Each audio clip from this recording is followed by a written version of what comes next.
बिस्मिल्लाहिर्रहमानिर्रहीम। अस्सलामुअलैकुम। लेक्चर साहब में खुश आमदीद। मैं हूं आपके साथ मुदस्सर इकबाल। नाजरीन, आज से हम लिंग्विस्टिक्स स्टार्ट करने जा रहे हैं और हमारा पहला टॉपिक है व्हाट इज़ लैंग्वेज। नाजरीन, लैंग्वेज एक ऐसा फिनोमेना है जो इंसान को दूसरे जानवरों और परिंदों से मुमताज़ करता है। Language is God's specific gift to humankind। आप सोचें कि अगर लैंग्वेज ना होती तो आज ह्यूमन सिविलाइजेशन की कंडीशन क्या होती। दुनिया में इंसानों के अलावा परिंदे हैं, जानवर हैं, they produce sounds, they may communicate with each others, but their communication system is very complicated and incomplete। हम उनकी लैंग्वेज को, उनकी कम्युनिकेशन को लैंग्वेज नहीं कह सकते, क्योंकि उनका जो कम्युनिकेशन का पर्पस है वो वेल डिफाइंड नहीं है, वो स्ट्रक्चर्ड नहीं है। उनकी लैंग्वेज, उनकी कम्युनिकेशन स्ट्रक्चर्ड नहीं है। वो कुछ साउंड्स प्रोड्यूस करते हैं, लेकिन याद रखिए वो कभी भी आपस में गॉसिप्स नहीं कर सकते। वो पास्ट इवेंट्स को डिस्क्राइब नहीं कर सकते।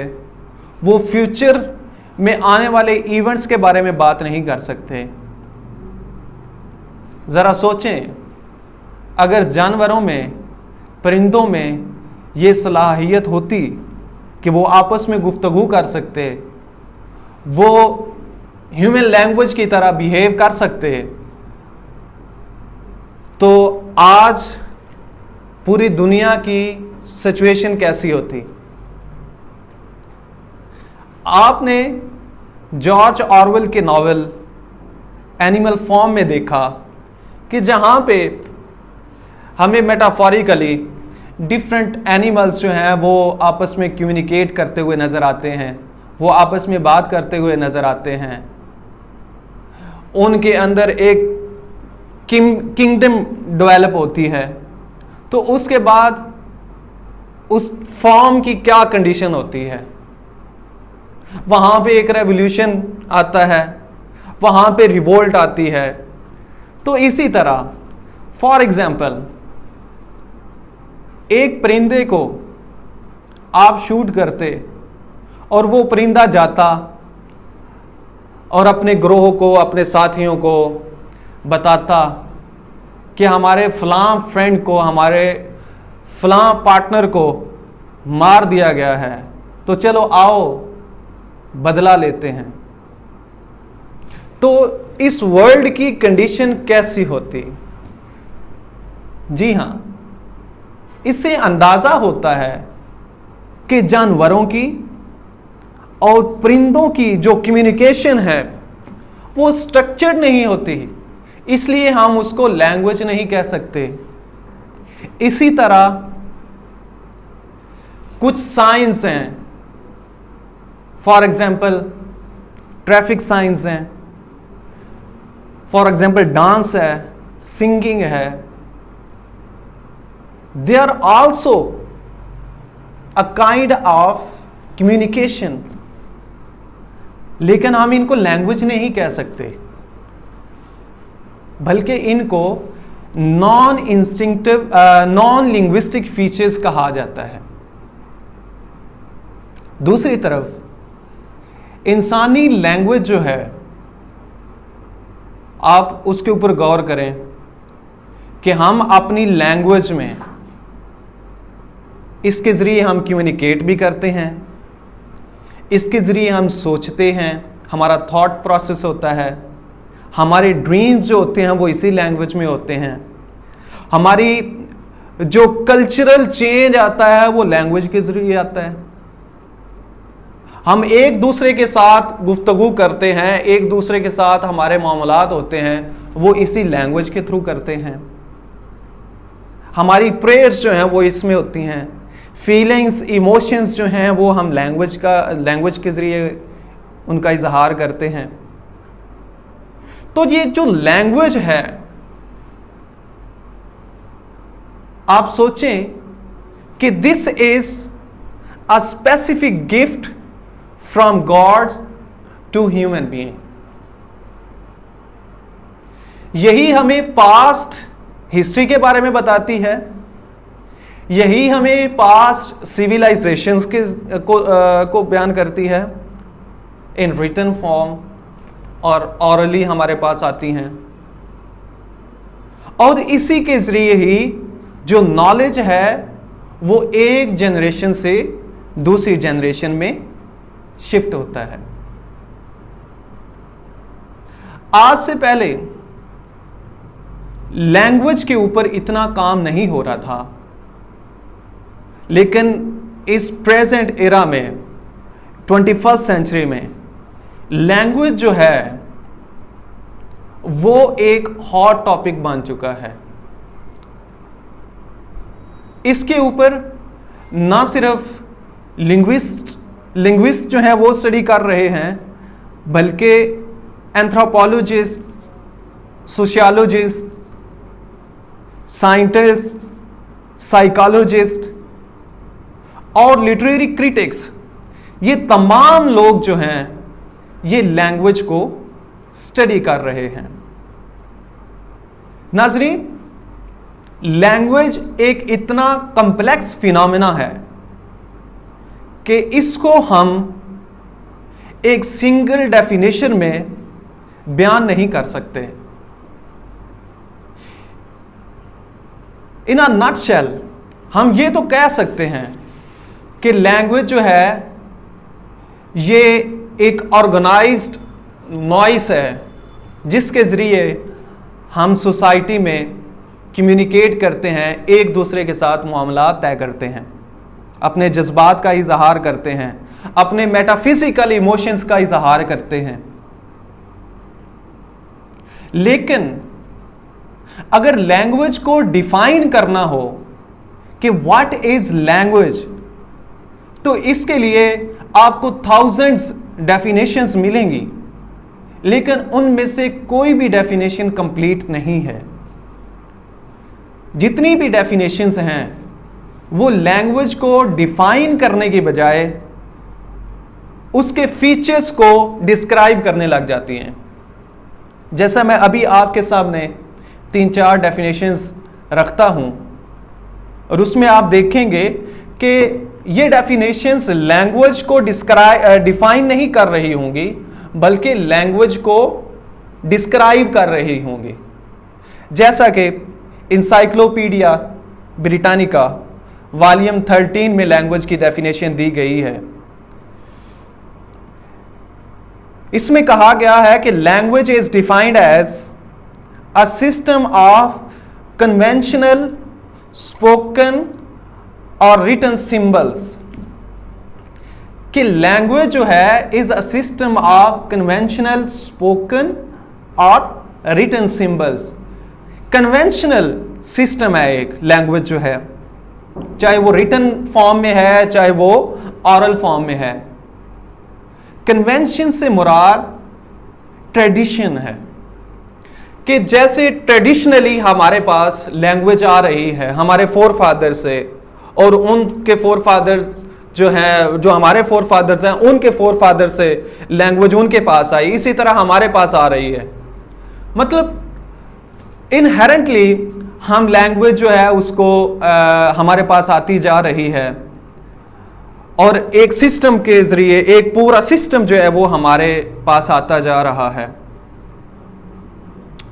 तो इंसाइक्लोपीडिया ब्रिटानिका डिफाइन करता है कि it is a system of conventional spoken और written symbols, symbols mean words,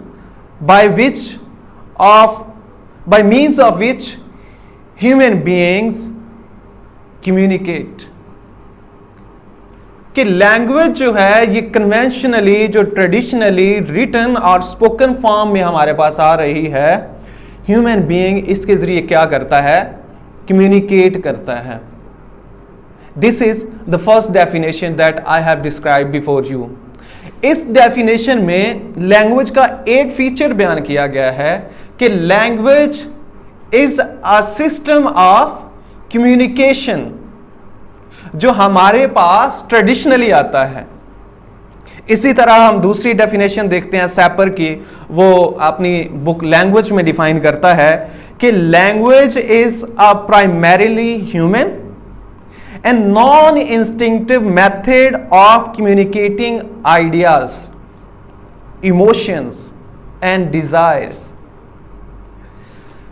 सैपर कहता है कि लैंग्वेज जो है दैट इज प्राइमरीली ह्यूमन, कि ये बुनियादी तौर पर इंसानों के लिए है और इंसानों की ही है। But on the other hand, along with this, he says it is a non-instinctive method,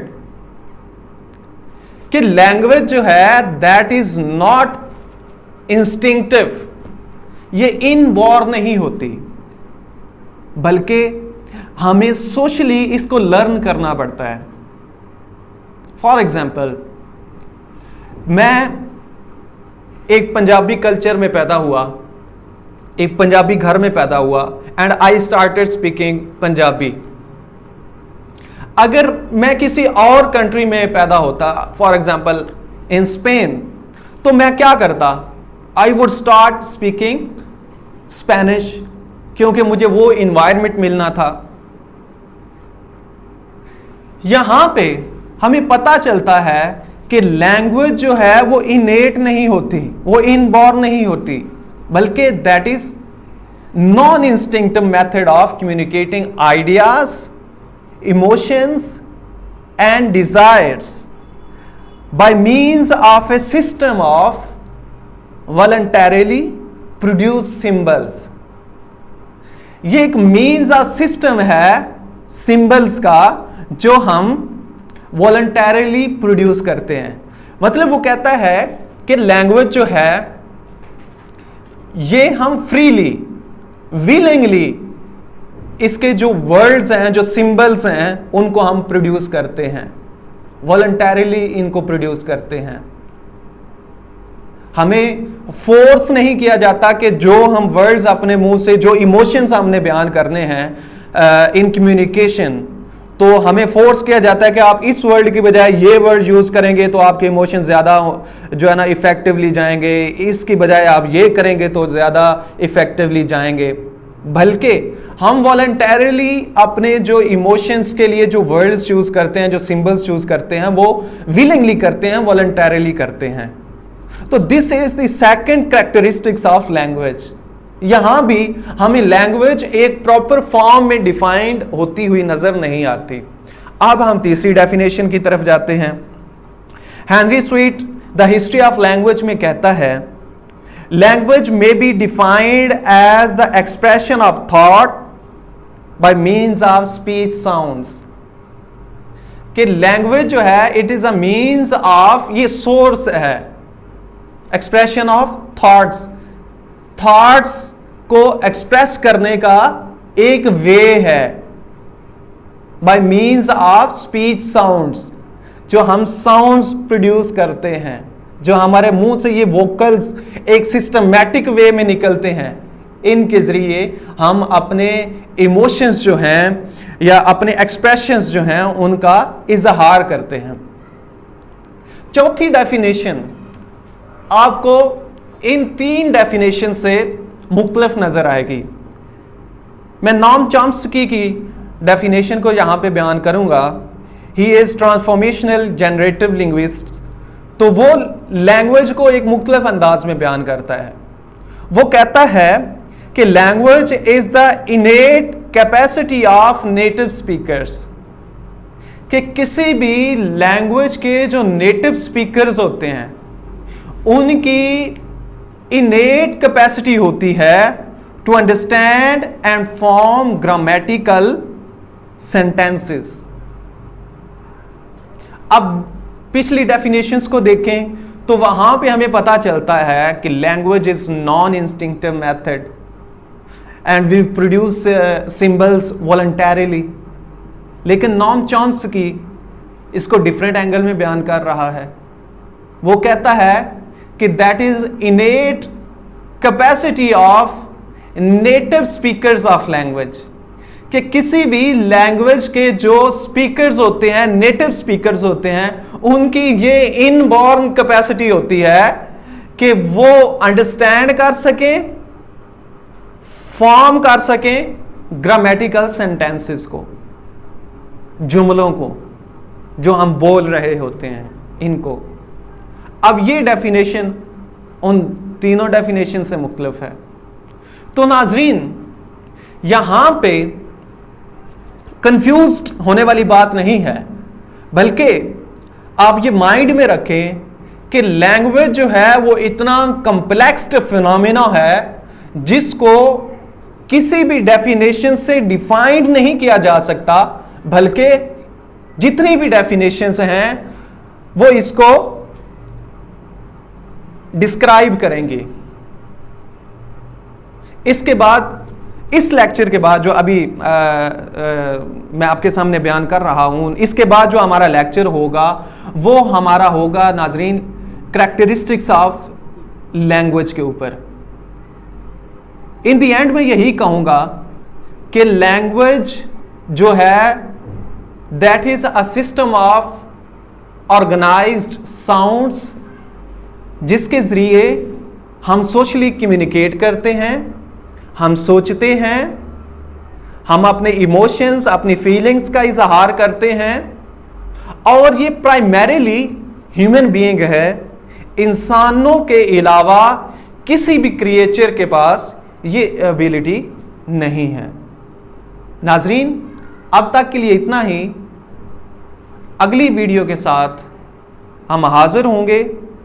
lectures आपको सब्सक्राइब कीजिए। अल्लाह हाफिज।